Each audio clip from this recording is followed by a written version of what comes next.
Olá, uma grande satisfação estar aqui mais uma vez. Agradecer a direção do GELV e do Grupo Espírita Luz da Vida pelo convite, por mais essa oportunidade.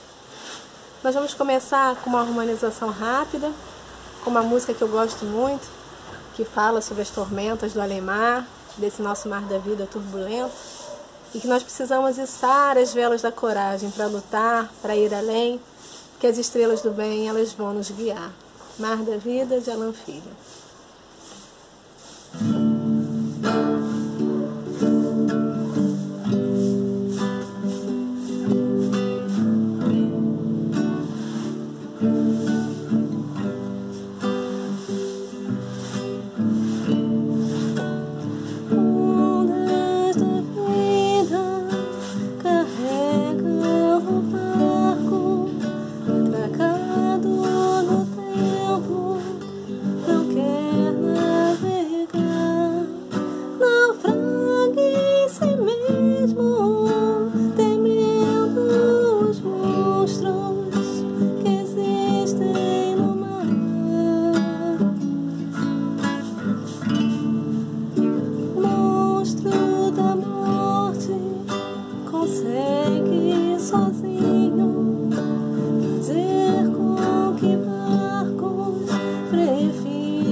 Vamos à leitura.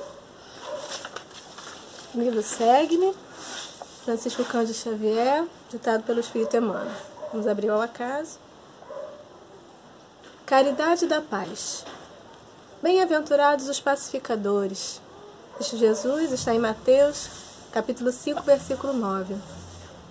Um tipo de beneficência ao alcance de todos e que não se deve esquecer. Ocultar os próprios aborrecimentos a fim de auxiliar. É provável achas iniciado o dia sob a intromissão de contratempos que te espancaram a alma. À vista disso, te exibes a figura da mágoa, na palavra ou na face, ela que se expande, a feição de tóxico mental, atacando a todos os que se deixem contagiar. E qual acontece quando a poeira grossa te invade o reduto doméstico, obrigando-te à recuperação e limpeza, após te desequilibrares em aspereza e irritação. Reconhece-te no dever de reparar os danos havidos, despendendo força e diligência em solicitar desculpas e refazer os próprios brios, aqui e ali, como quem se empenha a suprimir os remanescentes de laboriosa faxina. Se te alteias, no entanto, acima de desgostos e inquietações, mantendo tranquilidade e bom ânimo, para logo a tua mensagem de otimismo e renovação prossegue adiante, de modo a espalhar bênçãos, criar energias, algariando-te simpatia e cooperação. Os estados negativos da mente, como sejam tristeza e azedume, angústia ou inconformidade, constituem sombras que o entendimento e a bondade são chamados a dissipar. Recordemos o donativo da paz, que a todos nos compete distribuir a benefício dos outros, evitando solenizar obstáculos e conflitos, aflições ou desencantos que nos surpreendem à marcha. Permaneçamos claramente informados de que a única fórmula para o exercício dessa beneficência da paz, em louvor de nossa própria segurança, será sempre esquecer o mal e fazer o bem. Porquanto, em verdade, tão somente a criatura consagrada a trabalhar, servindo ao próximo, não dispõe de recursos para entediar-se, nem encontra tempo para ser infeliz. Agradecer essa leitura que veio muito bem a calhar com o nosso estudo, falando da necessidade de ajudar o outro. Nosso tema da palestra é Ajuda-te e o céu te ajudará. E aqui fala do além de nos ajudarmos, de ajudarmos o outro. Esquecemos um pouco as nossas próprias dores. Então vamos pedir a Deus Pai que Ele nos dê a oportunidade todos os dias de ajudarmos alguém, de podermos fazer o bem, dissipar as mágoas geradas por nós mesmos e que possamos ter a mesma vontade de dissipar as nossas próprias dores, nossas próprias angústias, que a angústia, o medo, o sofrimento não faça parte de nós, do nosso íntimo, que não escolhamos beber desses venenos, mas que tenhamos coragem, que tenhamos forças, otimismo, que tenhamos confiança ao pedir ajuda. Pedir ajuda para que nossos dias sejam repletos de oportunidades, não só de facilidades, mas de oportunidades para o nosso crescimento. Muito obrigada por tudo, estejam conosco hoje e sempre. Graças a Deus. E nós vamos começar então nosso estudo. Como já foi dito, o tema é Ajuda-te e o céu te ajudará. E como eixo central, tirado do Evangelho, Mateus, pede, né? Dar-se-vos-á. Buscai e achareis. Batei e abrir-se-vos-á. Porque todo o que pede, recebe. E o que busca, acha. E a quem bate, abrir-se-á. Esse vai ser o eixo, então, do nosso estudo de hoje. Pedir ajuda. Quando é que nós precisamos de pedir ajuda a alguém? Tantas vezes? Tantas vezes na nossa vida nós já pedimos ajuda a alguém que estava ao nosso lado, encarnado, aos nossos pais, nossos professores, nossos amigos, nossos familiares, nossos chefes. E a Deus, quantas vezes nós já pedimos alguma ajuda? É ajuda para conseguir um emprego, é uma ajuda para se alimentar, é ajuda para ajudar o outro, ajuda para nos livrar das nossas dores, das nossas angústias, para nos livrarmos dos nossos vícios, para vencermos a nós mesmos, nossas dificuldades, para sermos menos egoístas, menos orgulhosos. Ajuda para fazermos uma palestra com tranquilidade, que os barulhos de fora não nos atrapalhem. São tantos pedidos, tantas formas, tantos graus de relevância, mas são todos pedidos que nós fazemos e que esperamos alguma resposta. E como será que essa resposta vem? Como será que será esse retorno? E como será que isso se resolve? São atendidas todas as nossas solicitações? Vamos ver. Bem, nós vamos focar um pouquinho mais no início sobre as enfermidades do corpo físico. Mais com uma forma didática, porque é uma forma mais concreta de visualizarmos, fica mais fácil de termos uma noção de como funciona os nossos demais pedidos de ajuda, principalmente quanto às questões de enfermidades, distúrbios espirituais. Então nós vamos focar um pouquinho nas doenças mesmo do corpo primeiro, para fazermos esse paralelo. Mas eu queria deixar claro que é apenas uma divisão didática. A gente sabe que o futuro da medicina é uma medicina holística, que veja o homem como um ser integral realmente, onde a sua parte espiritual e a sua parte material estão intimamente relacionadas e que um influencia o outro nas suas diversas enfermidades, nos seus diversos processos de cura. Então nós vamos fazer essa divisão no início e nós vamos começar falando sobre essa dor que acontece tanto no nosso corpo quanto na nossa alma. Seria tão bom se não sofrêssemos, se não tivéssemos dor? Não seria bom não sentir nenhuma dor? Não, não seria bom. A prova disso são pessoas que nascem com essa deficiência, analgesia congênita. Elas não sentem dor e não são mais felizes por isso. A vida não é mais fácil, a vida nem é longa muitas vezes. Sentir dor é uma conquista evolutiva dos seres vivos, invejada, digamos assim, pelos seres mais primitivos. É uma conquista porque é ela que nos garante a conservação, é ela que nos garante a sobrevivência. São os sinais de alerta de que precisamos nos afastar daquele perigo, de que precisamos estar atentos porque algo está acontecendo de errado no nosso corpo. Então são diversos receptores no nosso corpo todo, chamados nociceptores, que percebem substâncias químicas, variações de temperatura, variações de pressão, situações extremas e que podem causar algum dano. O nosso corpo ele é belíssimo, essa criação é maravilhosa, são vários órgãos, sistemas que trabalham de forma muito integrada, sempre buscando a harmonia. Controle fino, complexo de pressão, de temperatura, de pH, de quantidade de água que tem no corpo, concentração de cada substância, de cada hormônio, sódio, potássio, ferro. Tudo é analisado. E sempre que algum foge um pouquinho, várias estratégias já restauram o equilíbrio. Então a gente pode estar no deserto do Saara, a gente pode estar no Polo Norte e o nosso corpo está a todo custo mantendo internamente um equilíbrio. A temperatura na faixa certa. Para não se prejudicar com o que acontece fora. Seria tão bom se nós conseguíssemos esse equilíbrio também na nossa vida espiritual, não nos deixarmos afetar, não nos desequilibrarmos mentalmente pelas influências externas. Ainda não alcançamos isso, mas chegaremos lá. Mas o nosso corpo tem esse recurso. Então ele pode sofrer de enfermidades, um desequilíbrio nesse processo, porque algum órgão já não tem um funcionamento muito bom. Isso pode vir da nossa própria bagagem espiritual, como uma prova, como uma expiação. Ele pode ter um funcionamento bom, mas uma tendência a uma fragilidade também, como uma forma de provação.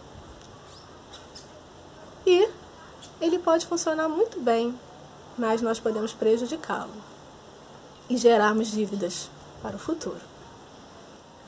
Esse equilíbrio ele acontece até um determinado limite, ele ainda depende do meio externo, né? Ele depende do que a gente mesmo conscientemente coloca para dentro de alimentos, de nutrientes, se são saudáveis, se são na quantidade necessária, depende da quantidade de água que a gente ingere, depende da situação de risco que a gente se expõe.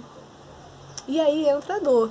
Se eu estou com a mão no quente, ele vai lá, opa, tá quente demais, vai lesionar os nossos tecidos, se afasta disso. Se tem algo no nosso pé machucando, cortando, opa, tá doendo, tô te avisando, se afasta porque você vai machucar os nossos tecidos, vai dar trabalho para restaurar isso, regenerar esse tecido. Quem sofre de analgesia congênita não sente. E perde dedo, se machuca, se queima, porque não está percebendo esse alerta do corpo. Esse alerta funciona para dentro também. Nós temos o hipotálamo, um órgão, nossa, belíssimo, que faz esse equilíbrio. A homeostasia que a gente fala. E, por exemplo, se falta água, ele rapidinho avisa o rim, manda o rim economizar água, fala, não, olha, economiza, manda uma urina, pouca água, e a urina sai bem concentrada, amarelinha. Mas não basta isso. Ele fala, Carolina, tá sentindo esse desconforto na sua boca? Tá seca, né? Tô te avisando, vai lá, por favor, beber uma água, porque a gente precisa restaurar esse equilíbrio. Então ele depende também dessa ajuda, desses fatores externos. E nós também podemos prejudicá-lo, darmos uma carga além que ele dá conta. Substâncias tóxicas, alimentação desregrada, excesso de atividade física, sobrecarregando as articulações, os músculos.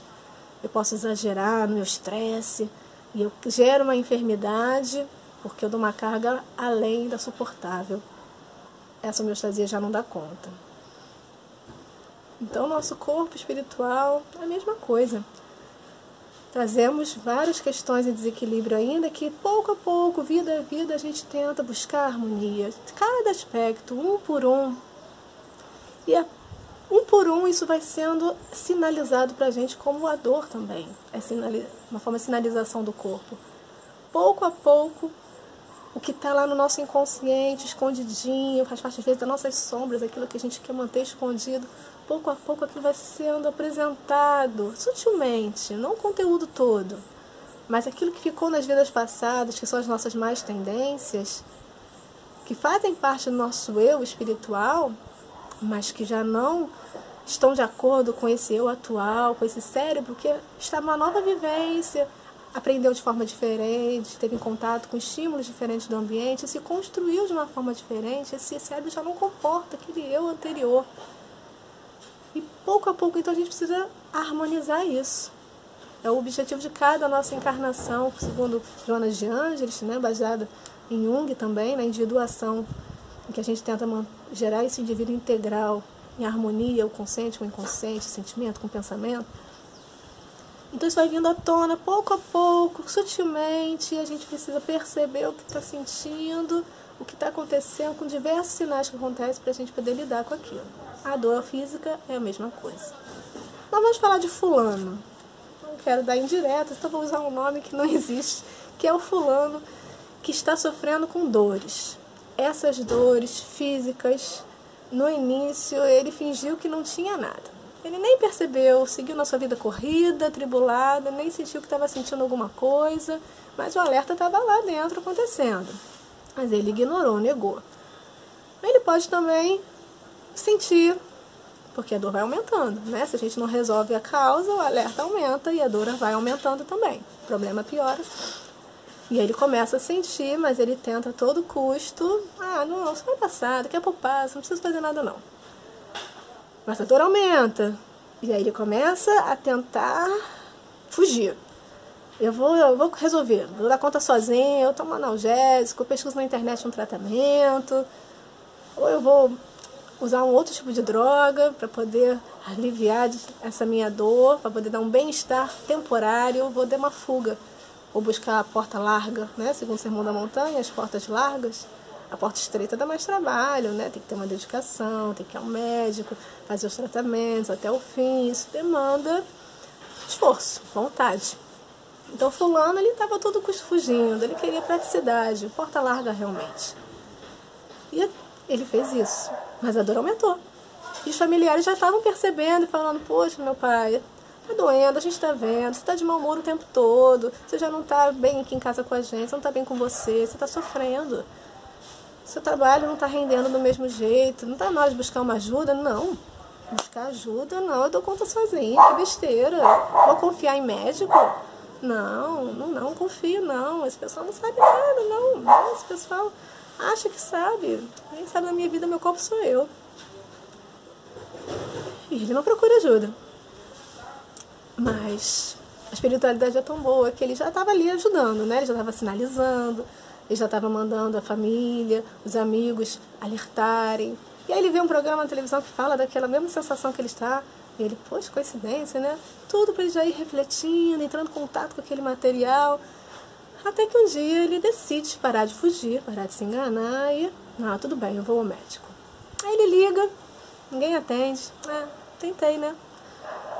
Não, aquele médico que você marcou para mim, minha filha, não, ali é ruim de estacionar, vamos tentar outro. Ou seja, ele está com vontade de ir, ele acredita nisso. Mas será que está com vontade mesmo? Determinado? Não está. Pode ser medo de descobrir a origem dessa dor e descobrir algo pior. Pode ser falta de coragem, de ânimo mesmo, de enfrentar todo esse trabalho. Não é trabalho, né? É trabalhoso. E talvez falte ânimo, falta confiança em acreditar que eu dou conta disso, eu vou conseguir fazer tudo isso direitinho, eu mereço isso. Pode ser uma tentativa de se vitimizar e curtir um pouquinho a família preocupada, né, agradando. É mais fácil reclamar, mais fácil lamentar. E aí tem até uma tirinha que tem um personagem, não lembro qual, mas que ele fala, reclama, e o outro fala, poxa, eu vou te ajudar, e dá a solução para ele. Ei, me dá solução não, deixa eu reclamar. Reclamar é melhor, é mais fácil, é gostoso, né? A gente acha que está fazendo alguma coisa, está mobilizando alguma energia. Mas nenhuma delas para resolver o problema. E o problema aumenta, as angústias aumentam e a dor também. A gente faz exatamente isso em nossa vida, em todos os nossos aspectos de dificuldades. Alguns mais, outros menos. Mas a gente vai dando desculpa, a gente vai disfarçando, vai tapeando, finge que não viu, foge para os vícios, foge para outras situações para dar um prazer momentâneo. Mas como disse ali na leitura inicial, né, quando a gente faz o bem, quando a gente ajuda alguém, nossa, isso me dá um prazer tão maior do que qualquer droga. E é um remédio realmente, de tratamento verdadeiro, não é uma fuga, não é uma desculpa, uma escapatória. Mas enfim, fulano e nós estamos fazendo isso. Mas um dia, depois de tanto refletir, ele olhou para o céu, olhou para aquela natureza, olhou para as flores e pensou, não, eu quero viver em paz, eu quero algo melhor para mim. E aí ele decidiu ter paciência, decidiu ter determinação, confiar nele mesmo, que são os 3 recursos que Joana nos coloca como importantes para que haja uma vontade verdadeira. E ele foi ao médico. Dessa vez ele estava determinado. E ele falou todas as suas angústias, todas as dores e pediu, você me ajuda? Me cura? Por favor. E nós? Quantas vezes nós rezamos com essa convicção, com essa vontade verdadeira? Porque a oração não precisa ser longa. A oração, ela não precisa ser bonita. Basta que ela seja sincera, com fervor, com humildade. Não pode ser uma oração arrogante em quem não está confiando naquela ajuda, quem acha que não vai ter retorno. Como no início fulano pensava em relação aos médicos. Estava enganado. Então quando a gente ora com fervor, quando a gente ora realmente com sinceridade, desejoso mesmo por mudar, determinado por enfrentar o que for necessário para que isso aconteça, esse é um momento mágico. Principalmente quando a gente vê em reuniões mediúnicas, né, aqueles irmãos que estão nas sombras, no sofrimento, aquele momento que ele realmente desperta. Ai, como isso é bom. Nós temos essa oportunidade todos os dias. Todos os dias. E o que será que vai acontecer? Esse pedido, com certeza, na questão 660 do Livro dos Espíritos, aquele que ora com fervor e confiança se faz mais forte contra as tentações do mal. E Deus lhe envia bons espíritos para assisti-lo. Esse é um socorro que jamais se lhe recusa quando pedido com sinceridade. Então já sabemos que essa ajuda já acontece. Com certeza, desde que a gente peça com vontade. Então já começamos aí o ajuda-te, Ou seja, não basta ter um problema, não basta querer melhorar. Você tem que chegar a esse estágio de reconhecer que você precisa melhorar, reconhecer que existe algo a ser melhorado, reconhecer que há uma dificuldade sua que você precisa mudar, que há um problema que você precisa enfrentá-lo, içar as velas da coragem, que há uma dor física que você precisa investigar e tratar. A primeira coisa é reconhecer, assumir aquilo. E o segundo passo é realmente querer, verdadeiramente, sinceramente, com humildade, a mudança, a recuperação daquilo. Então você já está se ajudando. Isso já demandou um esforço seu, pessoal, para que você pudesse receber a primeira ajuda, que é enviar os bons espíritos para você. Qual será a resposta que o fulano vai receber do médico? Existem várias possibilidades. Pode ser que ele diga, olha fulano, seu problema é simples, você está com uma saúde tão boa, você está cuidando tão bem do seu corpo, que isso a gente resolve muito rápido. Pode acontecer um outro extremo. Olha, me desculpe, mas não há cura para o seu problema, para essa doença. Mas a gente pode te ajudar. Você vai sair daqui com uma orientação para a gente poder aliviar as suas dores, para a gente tentar amenizar o seu sofrimento o máximo possível. A gente vai te ajudar a fortalecer o seu organismo para enfrentar isso de uma forma melhor. Então a ajuda também chega. Mas não chega do jeito que ele queria. Ele pediu a cura. Será que Deus não dá o que a gente pede? Não. Ele dá o que a gente precisa. Como um bom pai. Se os meus filhos pedem, eu posso ficar o dia inteiro jogando? Posso ficar o dia inteiro sem comer nada? Ou só comer besteira? Posso não tomar banho? Posso não ir para a escola? São os desejos, são as vontades deles. Mas será que é o melhor para eles? Como pais, como mãe, como tios, professores, cabe a nós pensarmos, não, o que é melhor realmente para ele? O que ele precisa e não o que ele quer? Aí ele precisa tomar um banho, ir para a escola, isso vai ser o melhor para ele. Deus Pai faz a mesma coisa conosco. Ele sabe o que nós precisamos para buscarmos a nossa harmonia espiritual. Então, muitas das provas não serão eliminadas do nosso caminho. No Evangelho é assim: qual de vós, porventura, é o homem que, se seu filho lhe pedir pão, lhe dará uma pedra? Ou, porventura, se lhe pedir um peixe, lhe dará uma serpente? Pois se vós outros, sendo maus, sabeis dar boas dádivas a vossos filhos, quanto mais vosso Pai que está nos céus dará boas dádivas aos que lhes pedirem. Então, não diz aqui que vai dar exatamente o que foi pedido, mas diz que sempre serão boas dádivas. Não será nunca uma pedra ou uma serpente. Então, o que a gente acha que é algo ruim pra gente, é algo bom, necessário. Difícil? Sim. Quem disse que ir para a escola, fazer prova, acordar cedo, é gostoso, é prazeroso, sim. Eu, pelo menos, adorava. Mas é trabalhoso. Demanda um gasto de energia. Mas é bom, é importante, é necessário, para muitos é agradável. Depende da forma como você olha aquilo. Para muitos, não. Para muitos é um sofrimento ir para a escola. Depende da forma como você encara o problema ou a situação. Nesse caso, eu não vejo um problema. Mas fazendo esse paralelo, essa analogia com os nossos problemas do dia a dia, se você encara aquilo como uma oportunidade de aprendizado, de crescimento, o sofrimento é uma escolha. O problema existe, mas o sofrimento nós escolhemos, sofrer, nos angustiar, ou lidarmos de forma serena e tranquila, confiante. Confiando no caminho que foi estabelecido por nós mesmos, no plano espiritual, muitas vezes. Questão 663. A oração pode mudar a natureza das nossas preces? Das nossas provas, desculpe. Desviar-lhes o curso? As vossas provas estão nas mãos de Deus, e algumas há que têm de ser suportadas até o fim. Deus sempre leva em conta a resignação. A prece traz para junto de vós os bons espíritos, e dando-vos estes a força de suportá-las corajosamente, menos rudes elas vos parecem. Hemos dito que a prece nunca é inútil, quando bem feita, porque fortalece aquele que ora, o que já constitui grande resultado. Então percebam que Deus sempre leva em conta a resignação. Então ele não garante que vai ser menos sofrido para todo mundo. Demanda esse esforço inicial, porque o fulano ele só conseguiu descobrir a causa do problema dele, que não tem cura, mas recebeu uma ajuda para suportar aquilo de uma forma melhor, porque ele foi lá pedir ajuda.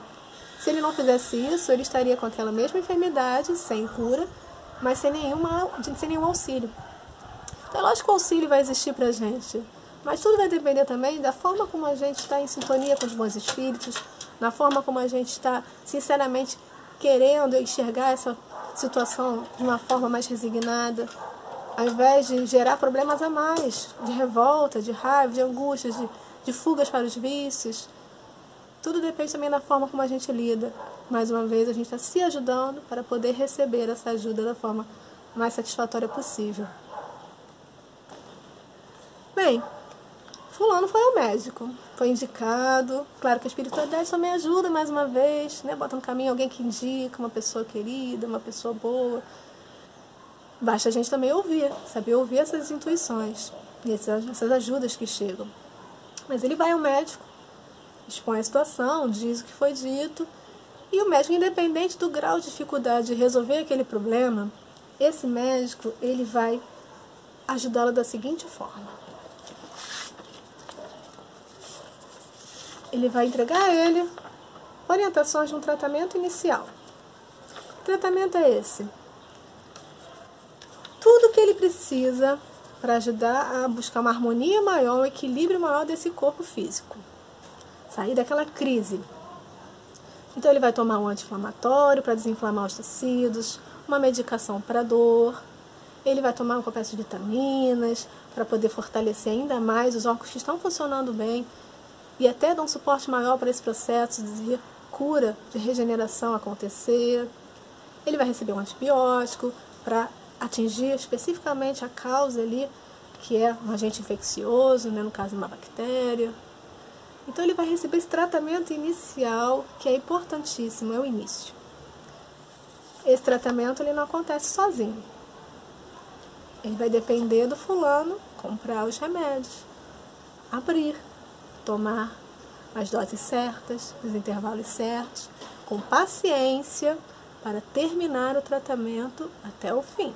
Se ele para antes do antibiótico, a tendência é agravar. Você deixa as bactérias mais fortes ali, vivas, fazendo um estrago. Ele vai precisar se mexer, ele vai precisar agir. Não só isso, não um tratamento inicial, mas o médico vai pedir a ele exames. Ele vai falar para ele assim, olha, eu quero conhecer um pouquinho mais dessa sua enfermidade, saber realmente qual é o grau de lesão, saber exatamente a origem, fazer um diagnóstico certeiro, para a gente poder tratar isso de uma forma mais direcionada ainda. E eu quero também saber como está funcionando o seu corpo, como você está funcionando, como está você. Para que eu possa utilizar recursos dos órgãos que estão bem, poder utilizar recursos que estão dentro do seu organismo para a própria cura do seu organismo. Então é importantíssimo esse pedido de exames para um conhecimento maior, tanto da enfermidade quanto do paciente como um todo. Mas não para por aí. Mesmo que ele descubra o tratamento certo e direcione, faça o tratamento certinho, se ele, por exemplo, estava com uma glicemia alterada, né, muita glicose no sangue, e ele faz o tratamento, restabelece tudo e volta a se alimentar com um monte de açúcar, vai aumentar de novo. Sendo um problema no coração, o médico vai precisar falar para ele, não adianta você só fazer esse tratamento, você vai precisar controlar o sal, vai precisar fazer mais exercício físico, não ingerir tanta gordura. Então ele vai precisar mudar os seus hábitos, ele vai precisar de uma série de orientações para que ele possa fortalecer mais o seu organismo, para não haver recidivas, para que não haja um tratamento improdutivo, né? Então ele vai fortalecer mais esse organismo para o tratamento funcionar até melhor. E ele vai sair de lá então com essas 3 frentes de batalha: pedido de exames, a reflexo, não sei se vocês estão vendo, tratamento inicial, as orientações para mudanças de hábitos, pronto, e os pedidos de exames. Ele vai ter essas 3 frentes de batalha, mas ele vai ficar tão frustrado que ele vai falar assim, poxa, eu fui ao médico, depois de tanto esforço, tanta dificuldade para ir, tomei coragem, e eu saí de lá achando que eu já estava praticamente curado. Não é assim que funciona, né? E é aí que ele percebe que o trabalho vai só começar. Por quê? Porque Deus assiste os que obram, não os que se limitam a pedir. Questão 479.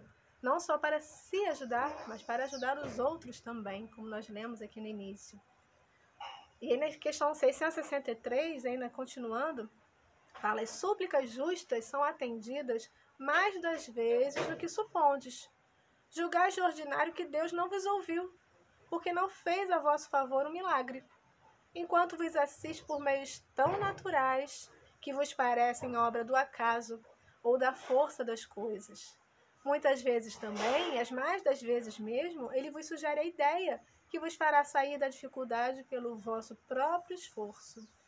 A gente está fazendo essa divisão didática, mas na verdade essa própria história de fulano já é a situação de ajuda. É porque eu estou querendo extrapolar isso para as diversas situações da vida, as diversas dificuldades. Mas isso já é um exemplo clássico, né, em que você precisa se curar, você ora a Deus, não só pede ao médico, mas pede em oração, com sinceridade, com fervor, que cure as suas doenças, e você recebe ajuda. O médico, a filha, as pessoas que indicaram esse médico, que falaram que ele não estava bem, são todos instrumentos da espiritualidade para ajudar. E cada um desses está ajudando e se ajudando. Em compensação, o trabalho então em cooperação, igual o trabalho que a gente falou dentro do organismo, em que um sistema ajuda o outro. Cada um, então, o ser humano ajuda o outro também nesse processo. E aí a gente depende dos recursos externos também, como a boa água, como os bons fluidos, os bons alimentos, a boa palavra. E a gente depende do bom oxigênio, ambientes salutares, arejados. E a gente também depende que a gente não com energia negativa, que a gente não intoxique nosso organismo com as angústias, com as mágoas, com os sofrimentos. Está tudo muito bem interligado. Bem, existe uma história também bem clássica sobre isso, sobre o homem na enchente, né, em que a água vai subindo e ele pede a Deus, falando: Deus, me ajuda, acaba com essa chuva. E aí vem uma pessoa com guarda-chuva, né, logo no início, e ele fala: não precisa não, Deus vai me ajudar. E aí vem uma pessoa com um bote, depois que a água já subiu bastante: não, obrigado, Deus vai me ajudar. E aí a água continua subindo, vem o helicóptero: não preciso, Deus vai me ajudar, que eu vou ficar aqui esperando por ele.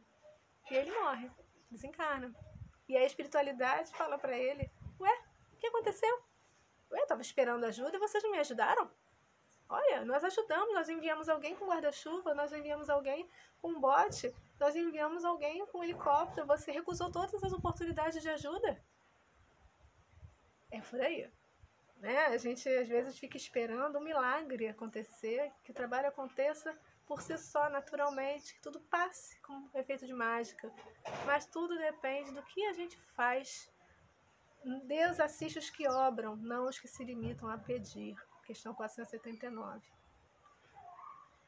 Bem, vamos à nossa situação então. Estamos com os nossos conflitos, com as nossas dificuldades, nossos sofrimentos.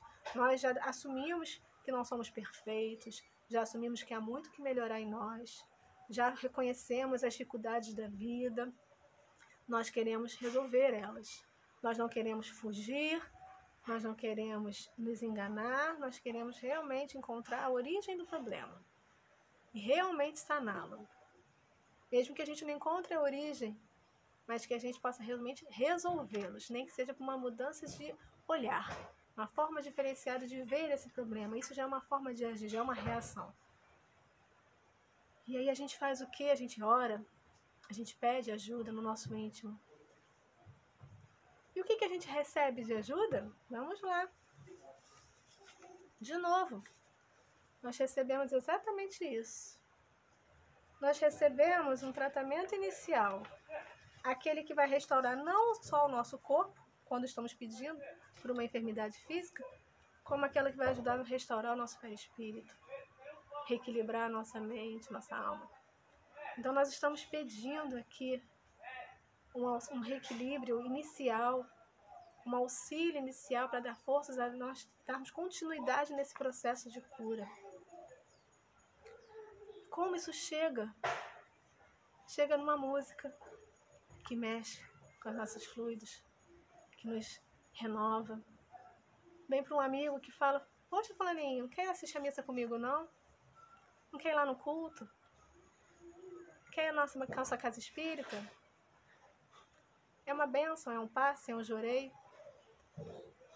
A gente já tem estudos, comprovações científicas de que a imposição das mãos, independentemente da religião, de qualquer vínculo de religião, a imposição das mãos com pensamentos salutares, nós entendemos isso, né, dentro do passe, mas de qualquer forma nessa pesquisa eles mostraram que havia uma alteração fisiológica, aumento de interleucina, que é uma substância relacionada à defesa do organismo, aumento de células de defesa, monócitos, aumento de hemácias, para deixar o organismo mais oxigenado.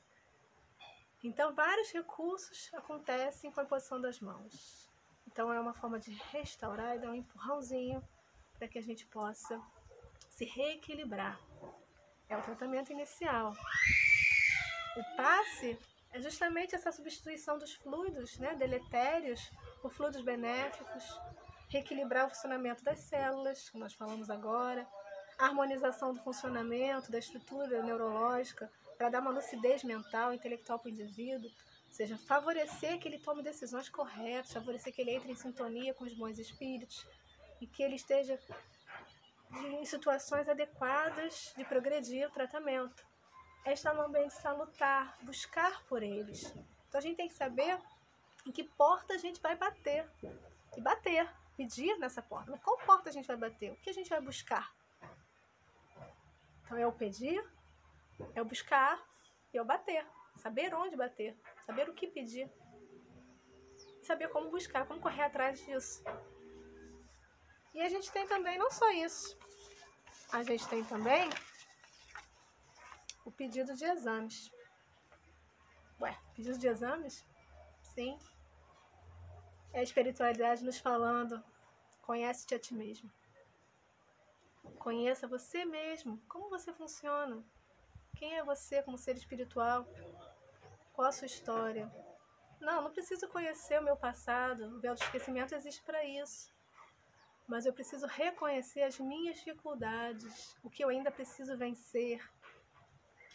Eu preciso estar atento a tudo que chega do meu inconsciente. Porque o que está no inconsciente, ele está lá por motivo. Mas pouco a pouco, à medida que nós temos condições de avançar um pouquinho mais nessa busca da harmonia, ele vai trazendo pequenos sinais, como a dor, né? Às vezes vem num sonho, às vezes vem no nosso cotidiano, em situações, às vezes vem no outro, algo que incomoda tanto que o outro faz, e a gente pensa, nossa, não sei por que isso me irrita tanto quando ele faz isso, porque às vezes é algo que está na gente, ou que já esteve na gente, e agora está lá armazenadinho no nosso inconsciente, fazendo parte desse nosso eu total, né, de todas as nossas vivências. Mas ele não pode ficar escondidinho. A gente está aqui vivendo justamente para a gente poder reequilibrar, para a gente poder restaurar pouco a pouco e dissipar essas nossas mazelas do passado. Então a gente vai pouco a pouco trabalhando com isso, elaborando essas nossas pendências, essas nossas tem mais tendências, né? Não deixando que elas cometam as faltas, mas também tentando integrá-la ao nosso eu de agora, a cada vida, uma nova individuação. E aí nesse processo a gente precisa se examinar, precisa estudar, precisa conhecer a doutrina espírita. Eu não falei aqui, mas no tratamento inicial a gente também tem a palestra pública, o atendimento fraterno, existem vários recursos, né? A oração em si. Então a gente precisa estar atento a não só assistir essa palestra, mas refletir sobre esse conteúdo. O que diz respeito a mim? O que eu posso mudar depois de ouvir isso que eu estou ouvindo? O que eu posso fazer diferente? E pensar no problema, não por que eu estou sofrendo, meu Deus? Por que você está fazendo isso comigo? Não, pensar não por quê. Porque você pensar no passado. O passado precisa vir à tona pouco a pouco. E quando ele vem pouco a pouco a gente ignora ele, como fulano fez com a dor, ele vem de forma mais intensa e uma hora ele vem no concreto. Vem numa situação mesmo, problema. Vinha como sinais, para a gente poder pensar no assunto, vinha no outro, para a gente poder se familiarizar com aquele conteúdo e poder refletir em relação a nós mesmos. Nem que seja eu pensar, poxa, essa conduta eu não gosto não, acho que vou fazer um esforço maior para eu também não ser assim, eu não acho legal. Sem julgamento, mas uma autoanálise, apenas no intuito de você poder se familiarizar com aquele tipo de conteúdo, que está no seu inconsciente, mas faz parte de você também. E aí, à medida que eu vou pensando nisso tudo, elaborando tudo isso, eu vou podendo ter condições de integrar um pouquinho mais a esse eu atual e viver rompendo com essas dificuldades. É o conhecer a si mesmo, é o vencer essas dificuldades, é o avançar passo a passo, um pouquinho mais na evolução. Esse é o nosso objetivo aqui na Terra. Então a gente precisa estar muito vigilante, muito atento a tudo isso que chega pra gente. Então a gente não vai pensar no porquê. A gente vai pensar para quê. Para que eu estou passando por isso? Qual o objetivo? Aonde o Senhor quer me levar com isso? Aí sim, a perspectiva. É pensar no futuro. Não sem lamentações, sem angústias, mas tranquilidade de pensar, ok, eu entendi que eu preciso lidar com esse material, eu entendi que eu preciso refletir sobre isso tudo. O que você espera de mim então? O que eu preciso fazer? O que eu preciso mudar em mim para poder vencer essa etapa? Para que eu estou vivendo isso? Para isso eu preciso me examinar, me conhecer muito bem, saber o que tem não só de dificuldade em mim, mas como fulano, saber o que há de potenciais, porque nesse nosso inconsciente não tem só coisa ruim. Tem todas as nossas conquistas, nossas virtudes já conquistadas, e tem também as sementes da nossa angelitude. Tem também o que a gente pode alcançar. Então a gente pode recrutar essas ferramentas dentro de nós para podermos utilizar nesse tratamento, como o médico desejou utilizar com fulano. E por fim, orientações também de mudanças de hábitos. Porque se eu não mudo a minha conduta, se eu não uso isso que eu aprendi nesse meu autoconhecimento, isso vai voltar a acontecer. Vou ter as recidivas, como na glicemia, que eu volto a comer açúcar de forma exagerada. Então eu preciso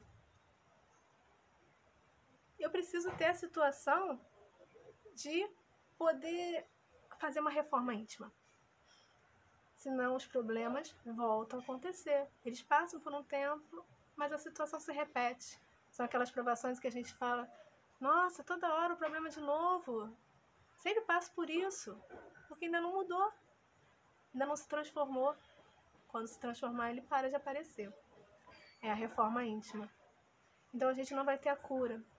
A gente vai precisar também, assim como o fulano, correr atrás, trabalhar. E aí, ir à palestra, tomar o passe, sem se envolver, sem se sintonizar, sem refletir, sem fazer exame, sem mudar a rotina, é o mesmo que ir ao médico, comprar os remédios e ficar olhando para eles fechadinhos na prateleira. Não adiantou pedir ajuda e não fazer o tratamento da forma certa. Se o remédio está parado na prateleira, ele não surtirá nenhum efeito. Se eu assisto uma palestra, se eu tomo um passe e não me sintonizo, não muda a minha conduta depois disso, não aproveito esse recurso inicial que foi dado de auxílio, é como se eu não fizesse o tratamento, é como se eu não tomasse o remédio. E aí muita gente vai à igreja, vai ao centro espírita, faz um tratamento e sai de lá falando, poxa, eu fui, não adiantou nada, não senti nada. Saí de lá, parecia que nada tinha mudado. Ou me senti bem lá dentro, mas cheguei em casa e vou ter que sentir tudo de novo. Porque a conduta é a mesma. Você se encheu de açúcar, você se encheu de gordura de novo. Os problemas vão voltar. Você vai sintonizar novamente com aqueles que estão com o mesmo tipo de vibração que você. Então a gente precisa realmente se esforçar a cada etapa. O ajuda-te é a todo momento. Não é uma forma de desmerecimento, é uma forma realmente de conquista. E esse é o objetivo do trabalho. O ajuda-te a ti mesmo já está no Evangelho. E o céu te ajudará é o princípio da lei do trabalho e, por conseguinte, da lei do progresso. Ele fez do trabalho uma necessidade. Ele disse, busca e acharás, trabalha e produzirás. E dessa maneira serás filho das tuas obras, terás o mérito da sua realização e serás recompensado segundo o que tiveres feito. Trabalho é uma lei da natureza, todos os seres vivos trabalham, ou para conservação, todos fazem, ou como homem, além da conservação, também como oportunidade de prova, de expiação e como oportunidade de desenvolver o intelectual, desenvolver o psiquismo. E com isso a gente tem a evolução não só do homem, como de toda a humanidade, de toda a ciência, todos os conhecimentos são conquistados. Encontrarás pedras nos teus caminhos, mantém-te vigilante e afasta-as por ti mesmo. Nós te daremos a força necessária, se quiseres, empregá-la. Então, de novo, vai encontrar pedra no caminho? Sim. Se mantenha vigilante. E afaste as pedras por conta própria. E a gente vai te dar força para você afastar essa pedra. Se você quiser usar essa força. O trabalho é todo nosso. E o mérito vai ser nosso também. Da conquista. E aí a gente precisa querer muito. Joana fala, como eu já tinha citado, dessa vontade verdadeira a depender desse recurso. Da paciência, de você saber que o término não é imediato, que é trabalhoso, que vai demorar, que quando terminar uma etapa vai surgir outro desafio novo e que talvez a gente nem consiga resolver o problema nessa vida, talvez seja em outro. Por isso mesmo que a gente às vezes vem com as enfermidades, porque elas estão relacionadas com as faltas do passado e agora finalmente a gente está ganhando a oportunidade de se curar. Depois vem a perseverança, insistir, não desistir. E aí Depois disso, a gente passa para a autoconfiança. Quando você confia nos recursos que você tem dentro de si, quando você confia que vai receber ajuda, quando você confia que o caminho a ser trilhado faz parte de um plano maior, desaparecem o medo, desaparecem os mecanismos autopunitivos, autoafligentes, que são fatores dissolventes do progresso, da evolução do ser. Essas são palavras de Joana no livro Vida, Desafios e Soluções.